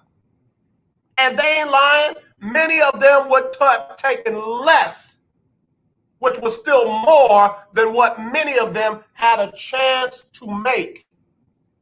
Let me tell you a true story. I made a ton more money than my mother did at the same company, but never once did my mother try to manage my money like she would have managed hers. She gave me advice. She ain't hate on me. Oh boy, you better take that money. That's good money. I ain't never made that kind of money. Mother never said that. Mama never said that. You gotta learn how to manage your money. And you gotta learn how to tune people out when they talking bad about you and your money. I'll be right back. Legendary KYOK 1140 AM. The legendary KYOK 92.3 FM. Radio stations in one. The old way of living with diabetes is a pain. You've got to remember to do your testing, and you always need to be sticking your fingers. The new way to live your life with diabetes is with a continuous glucose monitor. You simply apply a discreet, easy-to-use sensor on your body, and it continuously monitors your glucose levels, helping you spend more time in range and freeing you from painful finger pricks. If you test your blood sugar at least 4 times per day and inject insulin at least 3 times per day, or use an insulin pump and have private insurance or Medicare, you might be eligible for a CGM with little or no cost to you. Call U.S. Medical Supply today for a free benefits check. We offer free shipping, 90-day supplies, and we bill Medicare or your insurance directly. Call now and say goodbye to finger pricks. 800-633-1378. 800-633-1378. 800-633-1378. That's 800-633-1378. Let's be honest, wheelchairs are heavy, bulky, and ugly. If you carry a wheelchair in your car to take care of a loved one, you know how hard it is getting that clunky, old-style wheelchair in and out of your car. Introducing the Feather Chair Wheelchair. At 13 pounds, it's the world's lightest wheelchair. It folds in seconds and fits neatly in your trunk, backseat, or closet, so you can take it everywhere. And it's only available right here. Order yours today and get a free wheelchair case, a $50 value, yours free. The Feather Chair. The world's lightest wheelchair is just $4.99 with easy payments as low as $16 a month. Sorry, no Medicare or insurance accepted. So call right now to order yours. 800-262-4690. 800-262-4690. 800-262-4690. That's 800-262-4690. Hi, I'm Larry Scott, host of the Not So Christian and Me Show. Join me Saturdays for great fun, interviews, music, and the latest news surrounding our world today. We are the show that cares to hear your voice and opinion with real conversation in a no judgment zone. So join me Saturdays from 1 to 2 p.m. on the Not So Christian and Me Show, right here on the legendary KYOK Radio, 1140 AM, and the all-new 92.3 FM and KYOKradio.org. Yes, this is Jonathan Joseph with the Houston Texans. Y'all know I ain't got none but love for that Not So Christian in Me show. I mean it. Like, if y'all got shirts, I need a shirt. If y'all got membership, I need an honorary membership. If y'all passing out degrees, I need to be an honorary doctorate of the Not So Christian in Me show. I love everybody on it. Minister Larry Scott, his lovely wife, Minister Denise Scott, Dr. Wallace, and Natasha Marie. They are the best of the best. You can check them out every Saturday right here from 1 to 2. Love them. All right, let me go to the phone line. Somebody probably want to call and talk to me about Dak's money. Hold on. Hello, you're live on the lunch break. Who this? It's Keith Hennig. How are you? Caller of the year 2020, one of the best dudes to ever do what he do, how he does what he does. What's up, bro? Well, I was listening to a couple of old Austin local sportscasts yesterday, and everybody is talking about Dak's contract, and he's overpaid, and Jerry Jones is going to pressure him, and he's going to have to win a Super Bowl to prove that he's worth that money. And they were talking about Tom Brady playing for $25 million a year versus Dak playing at $75 million. How do you justify that? And I'm with you. A person is worth what a man will pay him when you're an employee. But there is a lot of pushback, particularly from old, fat, white guys that find that to be absolutely absurd, and Dak is going to fall on his face. Want to hear what you think? Yeah, I'm trying to find the right words, Keith. It's what's the day? Tuesday. So Wednesday, Thursday, Friday, Saturday. So it's the day before, the day before, the day before, the day before Sunday. So yeah, I'm trying to be real nice. So Tom Brady playing for $25 million has nothing to do with Dak. The Cowboys salary cap issue is not Dak's fault, and it's not Dak's problem to figure out. That's why they have general managers with staff to do those kind of things. And I don't know when people are going to figure this out. People don't pay money that they don't have. So if Jerry Jones gave him that money and they structured it that way, that meant that they could afford to pay it that way. And just because they're doing things in Tampa a certain way, no decent grown man is going to run his house the way somebody else runs theirs. So I just don't understand this logic. And like I said, it almost becomes a situation where they're just mad because a guy like Dak got something that they'll never get. I totally agree. They keep talking about Dak hasn't done anything in his career to deserve that money. And they're working for local TV here in Austin. Yeah, I'm trying to be nice. They don't really have a leg to stand on as far as I'm concerned. But a lot of people are pushing back there, and I just wanted to hear your take, and I heard exactly what I knew you would say. Yeah. I mean, and for those people, if Dak's worth $100 million or $200 million or $500 million to Jerry Jones, that's what's important. Yep, absolutely. I mean, again, I don't see a lot of people complaining about other guys that got $100 million contracts that didn't win Super Bowls. So if Dak doesn't win a Super Bowl, it does not mean he was not worth that money. You can't buy a Super Bowl.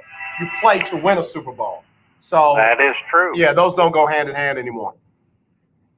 Well said, young man. I appreciate your input there. It gives me something to fight back with the local guys up here. Well, brother, if you ever need help, tag me in, man. Tag me in. Let's go Royal Rumble on them.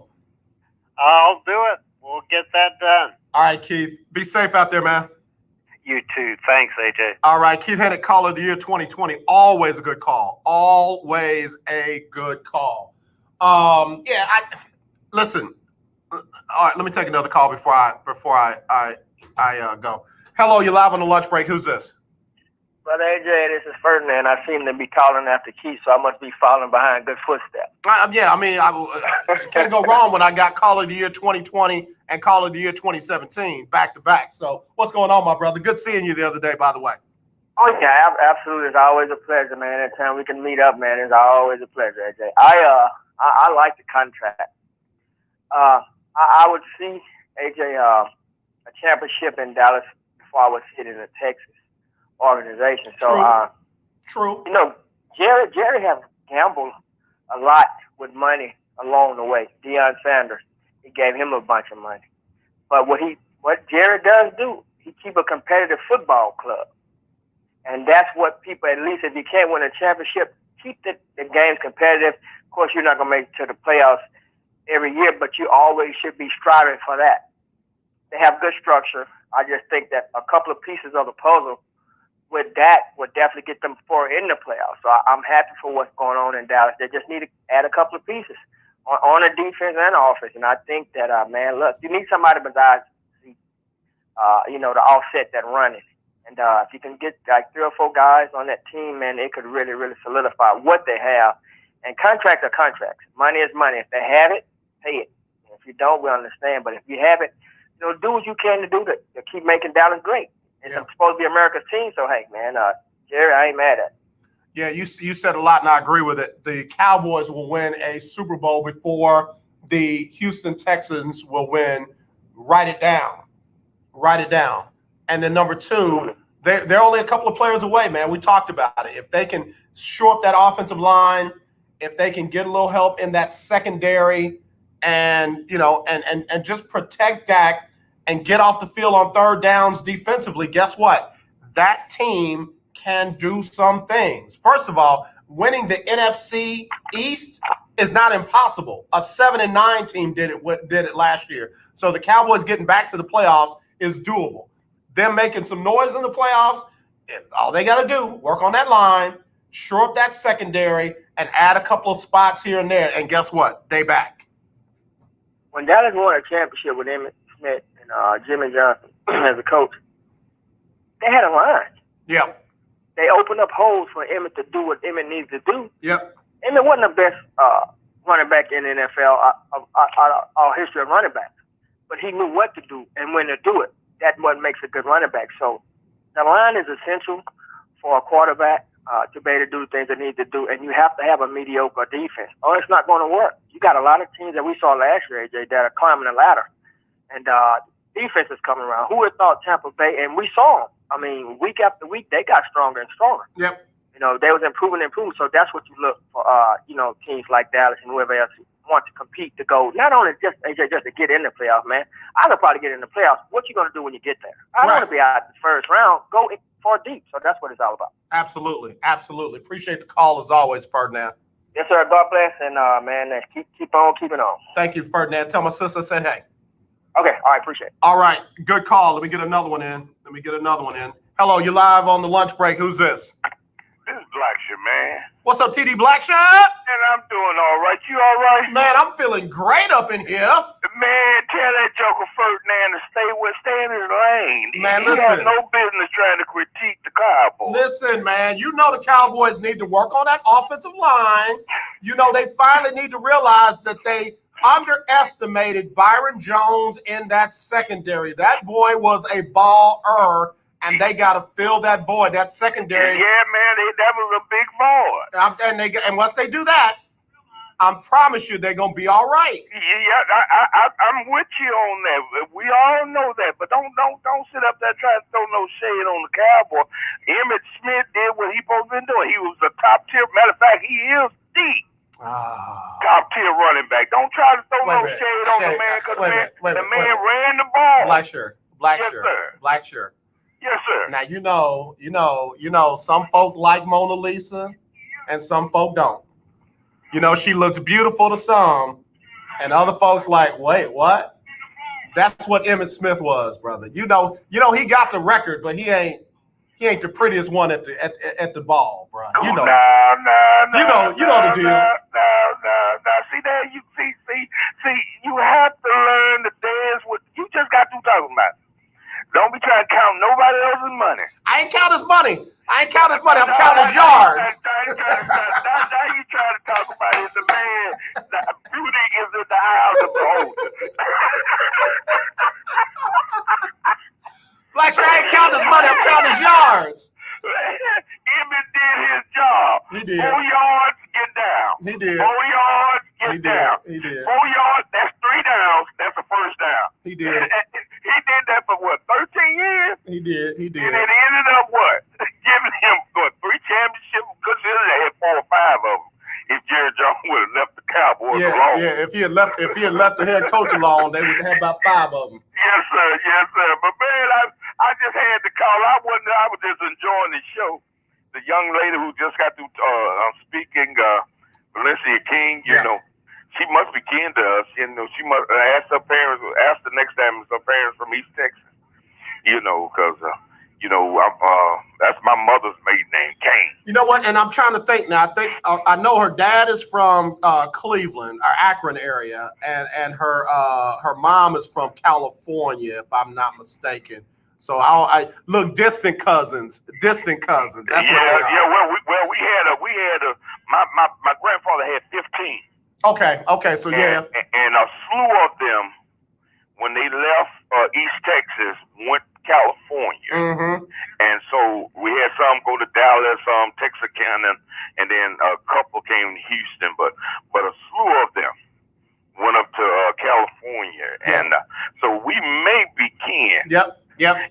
So but that's neither here nor there. She just talked to her. I love the way she talked to the girl.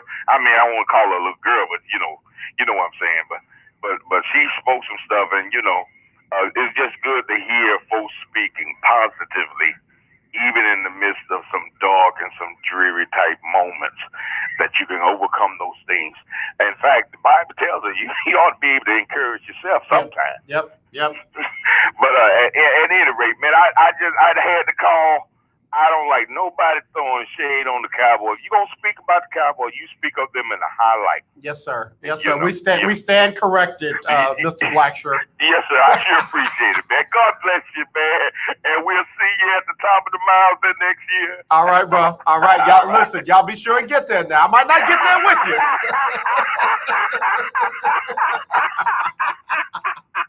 Love you, Blackshirt. The right direction, man. We head in the right direction. Yes, sir. Yes, sir. Be safe out there, brother. Later. TD Blackshirt, always a good call. Always a good call. Let me tell you something. The Cowboys did what they needed to do. And I know everybody's talking about, well, now they're not going to be able to go out and get this player, go out and get that player. You forget that a lot of the other players that they already locked up are locked up. So them signing Dak is not like they signed 15 other players, or they got 15 other players they have to sign again. So, they still can bring in some rookie contracts. They still can get some guys in free agency. In fact, they cut all their free agents from last year.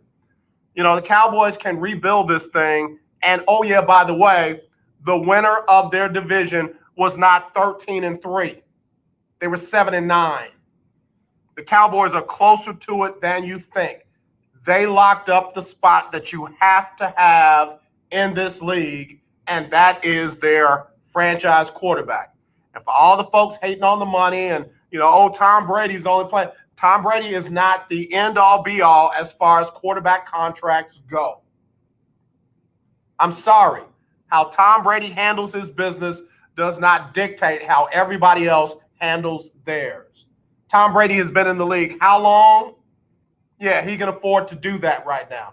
Dak has been in the league how long?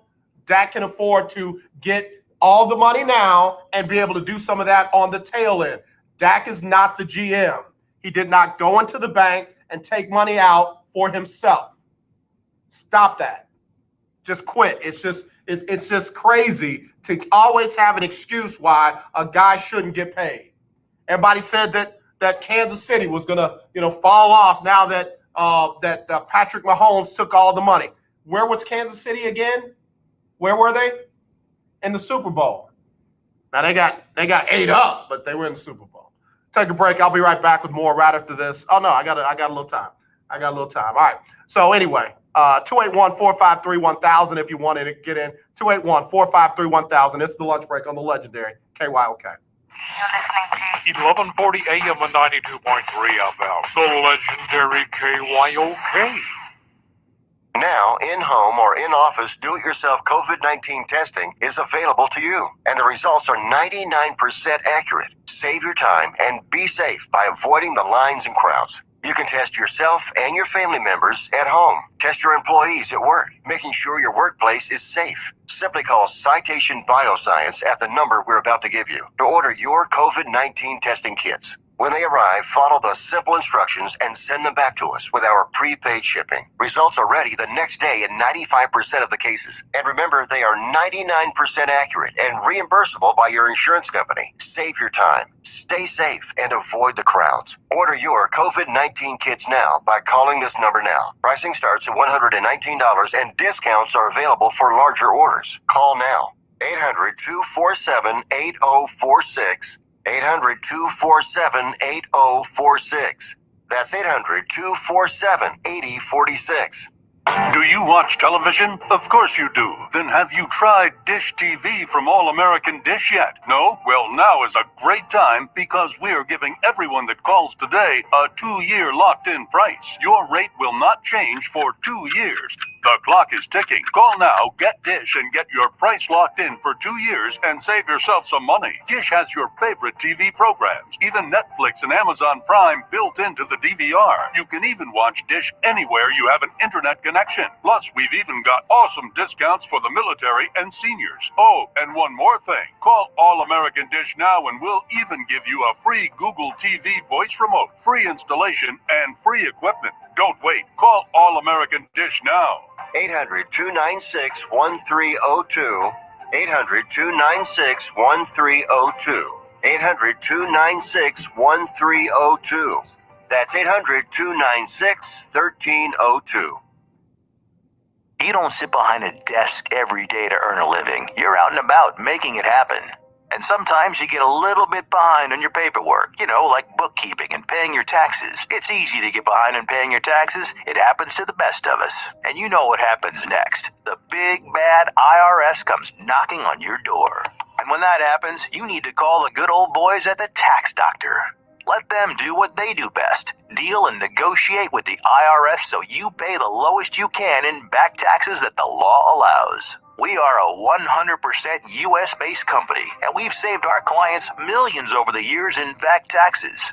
If you owe $10,000 or more in back taxes, call my friends right now at the Tax Doctor and learn more. 800-603-9359. 800-603-9359. 800-603-9359. That's 800-603-9359. Beautiful people, this is Major. This is why I love you on the lunch break.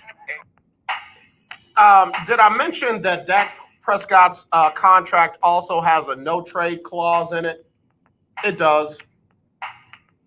Yeah, it has a no trade clause in it, so they can't ship him off to just anybody.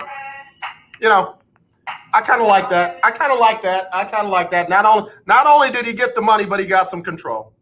So there you go. Good job, Dak. Happy for him.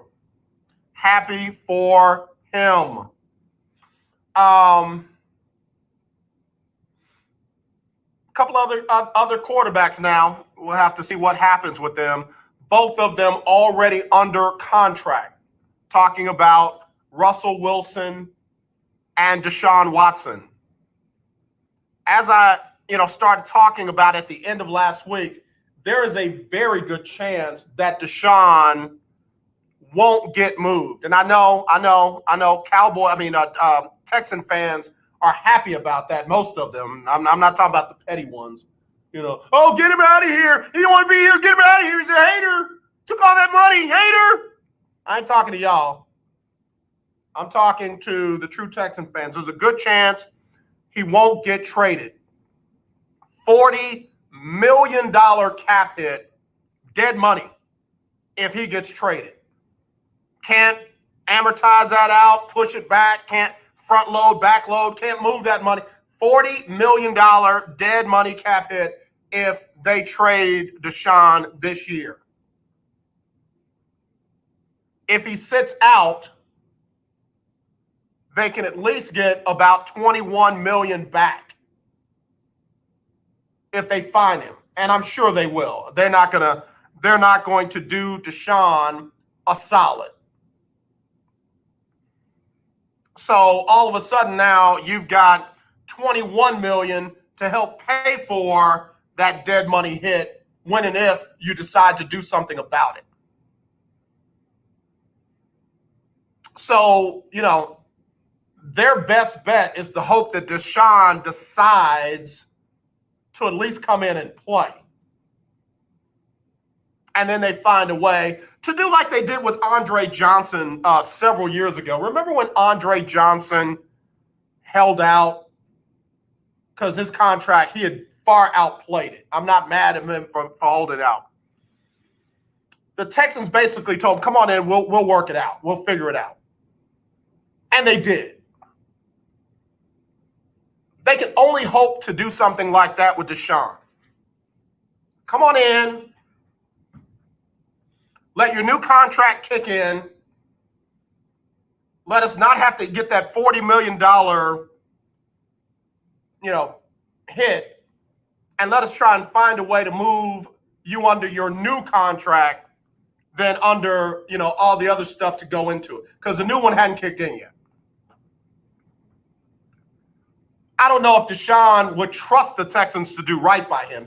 There's so many moving parts to this thing now, and I don't care if people don't understand it, and it's not just a simple, you signed the contract, honor it.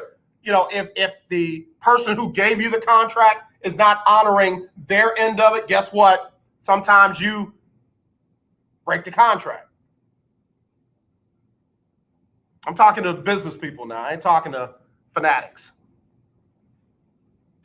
So there's a very good chance first Sunday in September, Deshaun Watson is still on the roster, is still a member of the Houston Texans, whether he's in camp or not.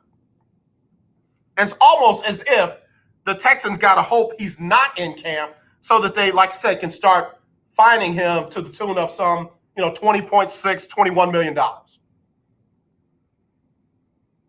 That's not a great situation, either way it goes. The other case is have somebody not only take that salary, but throw some money in the deal. I don't know if they can do that like they do it in other leagues where, we'll take Deshaun Watson, we'll pick up his salary, and we'll give you X number of dollars towards that cap hit. I mean, you got to find a partner in that. Al High says 100% guaranteed he's still on the roster by September. Yeah, I don't know if they got the right people in the building to even try and figure this out. I'm not saying that to be shady at Nick Caserio and Jack Easterby. I don't know if they're the right people to figure that out. I don't know their backgrounds. I know Jack Easterby can pray, and I know Nick Caserio worked in the front office in New England, but he wasn't the general manager of New England. So, he's got his first gig as a general manager. There's a difference between wanting to do it and knowing how to do it. Rick Smith did an amazing job that he does not get a lot of credit for in unloading that contract for Brock Osweiler. That contract was horrendous. And Rick Smith found a way to get the Texans out from under that contract. And, by the way, be able to parlay that into Deshaun Watson. Rick Smith doesn't nearly get the kind of respect and the credit that he deserves for that. I don't know if Jack Easterby and Nick Caserio can pull this one off to unload Deshaun in this contract. I do know that he doesn't want to play here anymore. I know that. So that's where we are. That's the table for the Texans. The Cowboys are set. The Texans got a problem. And then the other team, of course, is the Seattle Seahawks. I got to figure out what they're going to do with Russ.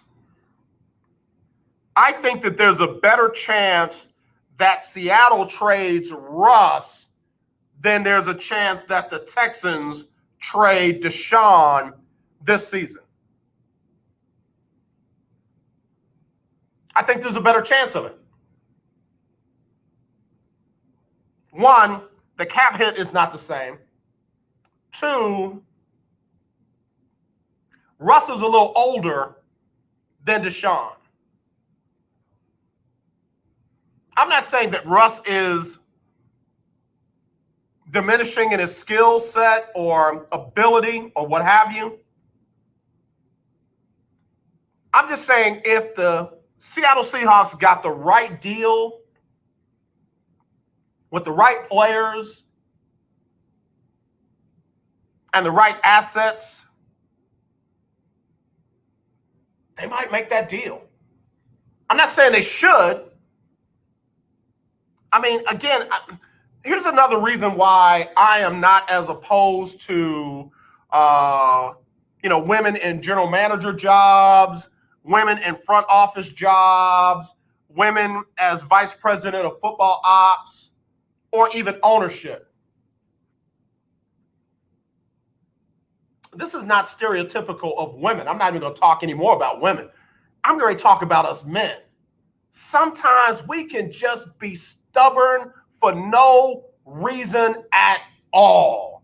I'm just not going to do it because I'm going to show him that he just can't get away with that. I'm the GM. I'm the head coach. I'm the owner. And I'm not going to give him the satisfaction of demanding a trade for no good reason other than our pride is hurt. Our testosterone had gotten tapped.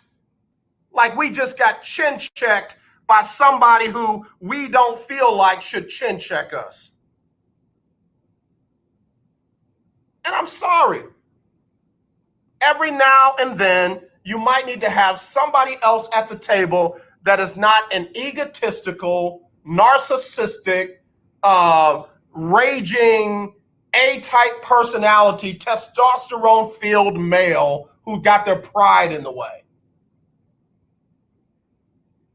I mean, there are a lot of people that want to try and act like if a woman was president, somehow her hormones are going to make her blow up half the world. That's the craziest thing. And I'm so glad I'm grown now and I can think for myself. Some of the stuff that I used to hear and believe is just dumb. Like all of a sudden, she's going to have a hot flash and she's going to blow up half the world. But ain't nobody going to say nothing about the raging maniac, egotistical, narcissistic maniac that just got out of the White House. Let somebody say something kind of bad about him, and this dude goes left. I know, AJ, stop talking politics. I'm not talking politics. I'm talking male species right now.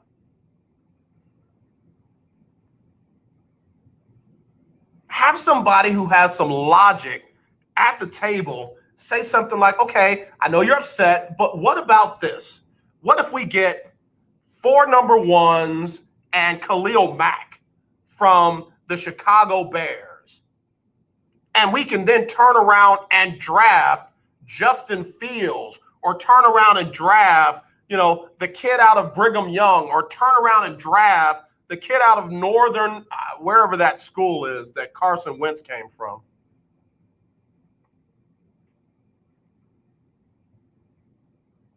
But it's almost like against the rules for someone to have their testosterone tested.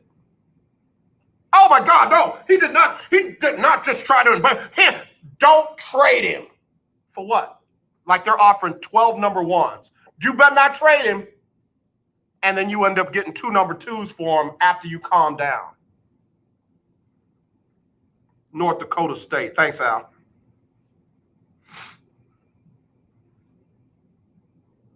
I really do. I feel like the situation with Russ and the head coach, or if it's Russ and Pete Carroll, then sit down with Russ and Pete Carroll. If it's Russ, Pete Carroll, and the GM, sit down with Russ, Pete Carroll, and the GM, and just at least get to a reasonable place that you can talk without your male feelings being in the way. People are insulted because Russell Wilson, a grown man with a higher football IQ than a lot of people making the decisions that they're making, has said, hey, I'd like to have some input in the personnel decisions. I mean, heck, even if you negotiate with him and say, well, Russ, we don't want you picking the defensive players, but maybe you can help us with some of the offensive guys if you got some ideas. I mean, it is not going to mean that the front office in Seattle is soft because they let a real smart, bright, loves the organization employee sit at the table. You see how men think? Like that's almost like negotiating with terrorists, as opposed to looking like, hey, 8 heads are better than 1.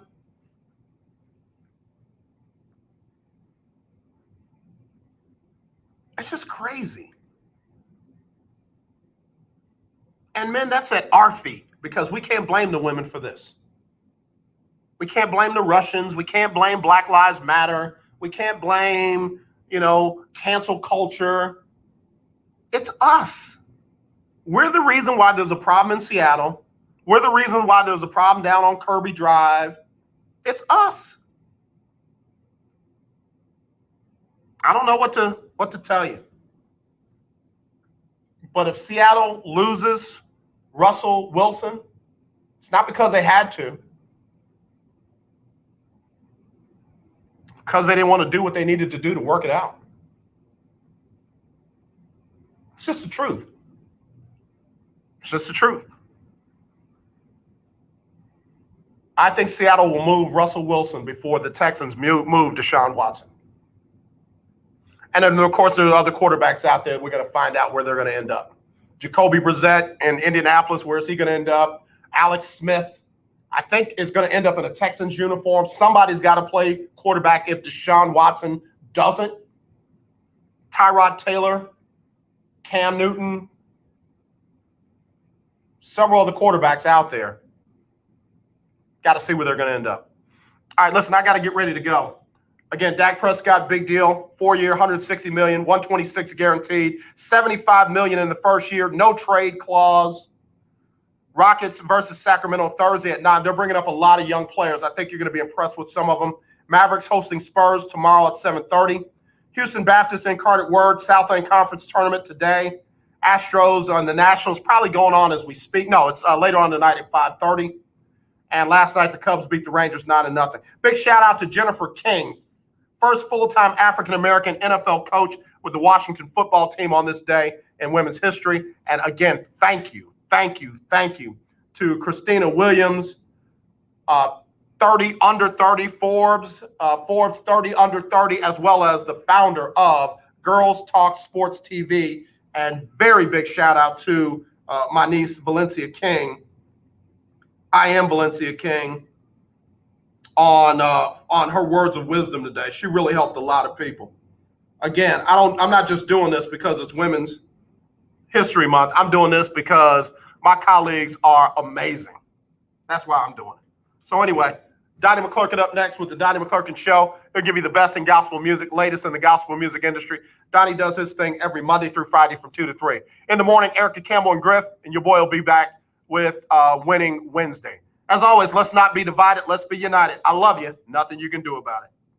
Sybil Wilkes with what you need to know today. The investigation into Donald Trump's role in the 2020 Georgia election is ramping up. Last month, Fulton County District Attorney Fani Willis announced a criminal investigation to determine whether the former president illegally interfered in attempts to overturn his Georgia loss. Fulton County's first Black female DA has announced her office is examining charges against Donald Trump, including solicitation of election fraud, the making of false statements, and racketeering. President Joe Biden marked International Women's Day by signing 2 executive orders aimed at advancing equality for women, particularly women of color. One order will form a Gender Policy Council, which will focus on fighting systemic bias and discrimination. In response to the pandemic's disproportionate effect on women, the council will work to foster economic security by decreasing wage and wealth gaps and breaking down barriers for women. To subscribe to my free daily newsletter, please visit SybilWilkes.com. Be informed, be empowered. Legendary. 1140 AM. KYOK Conroe. And 92.3 FM. K222CX Houston. Are you ready? All right. Willie Gibson says Cam to Washington. Is that official, Willie? Is that a done dada? All right, y'all. I hope y'all enjoyed the show, man. I really had fun with this one today. Y'all go back and listen to the playback. Share it with other people if you can. Would greatly appreciate that. But more than anything, y'all, let's not be divided. Let's be united. I really do love you. And there's nothing you can do about it. I'll talk to y'all tomorrow. Y'all take care.